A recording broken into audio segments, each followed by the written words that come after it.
అసలు దొరికిపోయామనుకున్నాను. అయినా అంత టెన్షన్ లో అన్ని మాటలు ఎలా వచ్చాయి? బిల్లు నువ్వే కడతావు కదా. అయితే ఓకే. డైరీ గెట్ తోనాలు గెట్టు నీకే. అదేంటి నువ్వు చేయలేకపోయినా ఎవరు రాసుకుంటావు కదా. ఇంక అవసరం లేదు, నువ్వున్నావు కదా. అయ్యో బాబోయ్ చంపేశావే. అది సరే, అసలు నన్ను ఎందుకు లవ్ చేసావే నువ్వు? అసలు నువ్వెందుకు నన్ను లవ్ చేసావు? ఇంటర్ పోయి ఖాళీగా ఉన్నాను, పొద్దున్న లేచాకేదో పని ఉండాలి కదా. చెప్తా నీలాంటి తెల్ల తోలు కత్తిలాంటి ఫిగర్ ఈ కత్తిగడికి పడిందని పెట్టగోడ మీద కూర్చున్న కుర్రాలు కథలగా చెప్పుకుంటే ఉంటది. అంటే తెల్లతోలు కత్తిలాంటి ఫిగర్ నన్ను లవ్ చేసావా? ఛీ! అంతగా ఇంకేం కావాలే?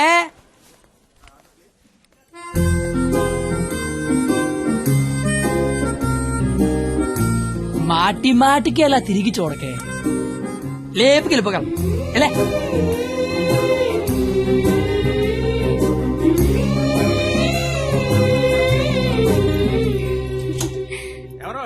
పెళ్లి కూతురు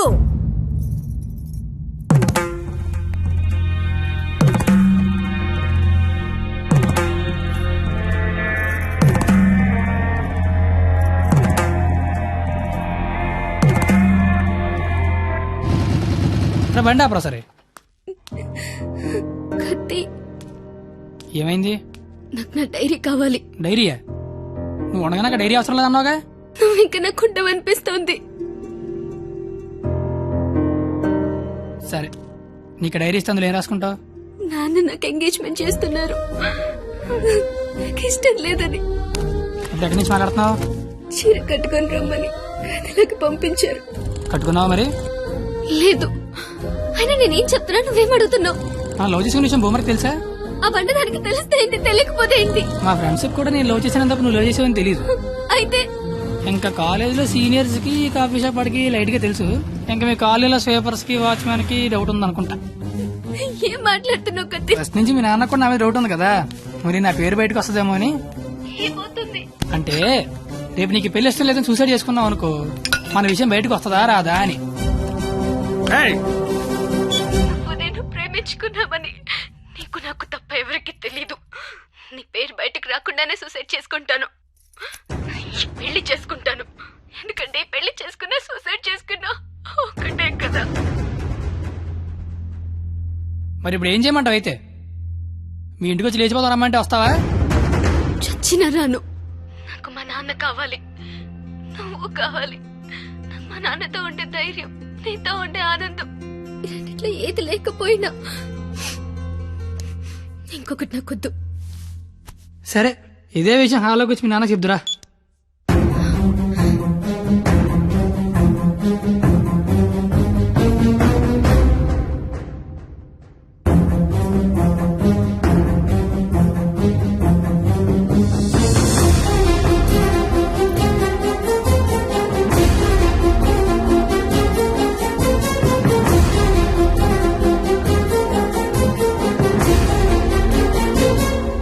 బయటికి నేను ఇంకా మ్యాటర్లోకి రాలా.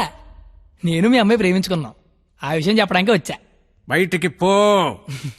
నీకు మ్యాటర్ సరి కన్వే కాలేదనుకుంటా.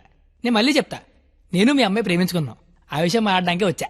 నేను నా కూతురుతో మాట్లాడాల్సి ఉంది. నువ్వు 20 ఏళ్ళ నుంచి నీ కూతురుతో మాట్లాడి ఉంటే ఇప్పుడు నాలంటే నీ ఇంటికి వచ్చి మాట్లాడాల్సిన అవసరం ఉండేది కాదు. కానీ ముందు మ్యాటర్లోకి రా. ఎలా నచ్చాడు వీడు నీకు? అది మేమే మాట్లాడుకున్నాం, కానీ ముందు మన మ్యాటర్లోకి రా. మ్యాటర్ తేలేదాకా నేను ఎక్కడి నుంచి వెళ్ళను. ఏ మ్యాటర్ తేలాలి? ఎన్నిసార్లు చెప్పాలి సామి, నేను నీ కూతురు అది మాట్లాడడానికి. మేము వస్తాం బాబు గారు. అమ్మమ్మ మీరు కూర్చోండి, మీరు లేకపోతే మామగారు మాటనరు. ఏరా క్వాలిటీ, దాన్ని పెళ్లి చేసుకోవడానికి వచ్చావా?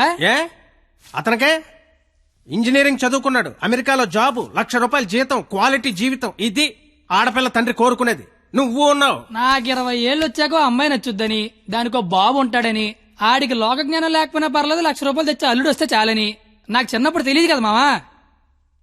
తెలుసుంటే చిన్నప్పుడు చదువుకునేవాడినేమో, మంచి ఉద్యోగం తెచ్చుకునేవాడినేమో. నాకు అప్పుడు తెలియదు కదా. ఇప్పుడేంటి అది మాట్లాడుకుందాం. అదిగో మాట్లాడలేదు మీరు. ఇంట్లో శుభకార్యం జరుగుతుంది, నిండా బంధువులు ఉన్నారు, ఆ ఇంటి యజమానికి ఒక గౌరవం ఉంటుంది. వాళ్ళ ముందు ఏం మాట్లాడాలి ఏం మాట్లాడకూడదో తెలియనోడితో మాట్లాడాల్సి వస్తుంది చూడు, అందుకే మాట్లాడలేకపోతున్నా. పాయింట్ నెంబర్ 1, ఇంట్లో జరిగే శుభకార్యం కాదు. పాయింట్ నెంబర్ 2, ఇంట్లో ఎవడుంటే నాకేంటి. పాయింట్ నెంబర్ 3, ఇప్పుడు నీకు నీ గౌరవం ఉంది, కానీ తెల్లారితే నీకు నీ కూతురు ఉండదు. ఇష్టం లేని పెళ్లి చేస్తున్నావు చచ్చిపోద్ది. నీకు నీ గౌరవం ఇంపార్టెంటా కూతురు ఇంపార్టెంటా? 6 నెలల క్రితం పరిచయం నేనే నీ కూతురు గురించి ఆలోచిస్తున్నాను, నువ్వు గౌరవం గురించి ఆలోచిస్తాను సంబంధం లేదు. ఏంట్రా ఏంటి నీ ప్రాబ్లం ఏంటి? ఇంట్లో అరకలు కోడి మాంసం వచ్చాను, వెళ్ళేసరికి మా నాన్న ఉంచుతాడే తినేస్తాడని చిన్న టెన్షన్. లేకపోతే వచ్చిన దగ్గర నుంచి నేను నీ కూతురు ప్రేమించుకున్నా మొర్రో అంటే మళ్ళీ నీ ప్రాబ్లం ఏంటి అంటావేంటి? ఇలాంటి అలాగా ఏదో ఇంటికి తీసుకొచ్చినందుకు నిన్ను. రేయ్! ఏ మీ ఆవిడ మీద చేత నీ కోపం చూడు, మా ఆవిడ మీద చేత నా కోపం రాదా? అది నా కూతురు, నా ఇష్టం. ఏ కూతురు ఇష్టం అంటే నీకు తెలియనప్పుడు కూతురు మీద నీ ఇష్టం ఏంటి? కూతురు మీద లెక్కలేనంత ప్రేమ ఉంటది, కానీ కూతురు ప్రేమ అంటేనే లెక్క ఉండదు. ఇవన్నీ కాదు సార్, నేను మీ అమ్మాయి ప్రేమించుకున్నాం. నాకు తెలిసి నేనంటే మీకు ఇష్టం లేదు, ఏం చేస్తే నచ్చుతాను అది చెప్పండి, ఏం చేయడానికి నేను రెడీ.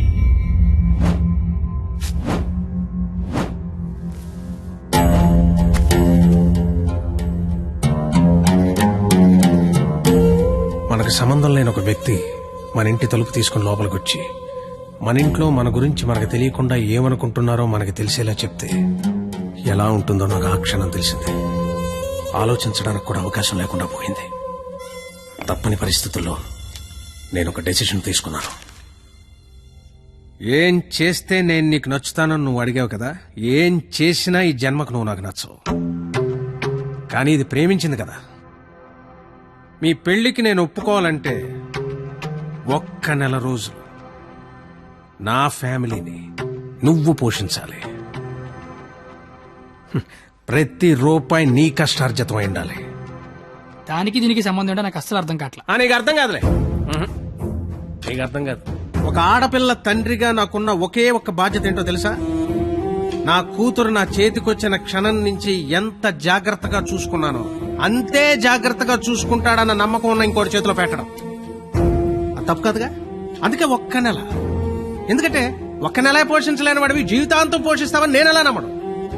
అంతేకాదు, ఈ నెల రోజుల్లో నా కూతురు ఇష్టాలేంటి, దాని అలవాట్లేంటి, వాడే వస్తువులేంటి, వాటికయ్యే ఖర్చులేంటి, నీ స్థాయి ఏంటి అని నీకు తెలుస్తుంది. నీ స్తోమత ఏంటని నాకు తెలుస్తుంది.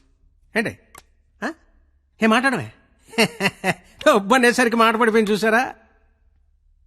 బాసు, మనసున్న ప్లేస్కి మనీ ఉన్న ప్లేస్కి దూరం అంగుళం మాత్రమే. పాపం లోపల ఉన్న మనసేమో నేను బయటకు వస్తా అంటుంది. కానీ బయట ఉన్న మనీ ఏమో నన్ను లోపలే ఉంచు ఎవడేమైపోయినా పర్లేదు నన్ను లోపలే ఉంచు అంటది. నేను పందానికి రెడీ. గెలిస్తే నీ కూతురు నాకు ఇచ్చి పెళ్లి చేయాలి.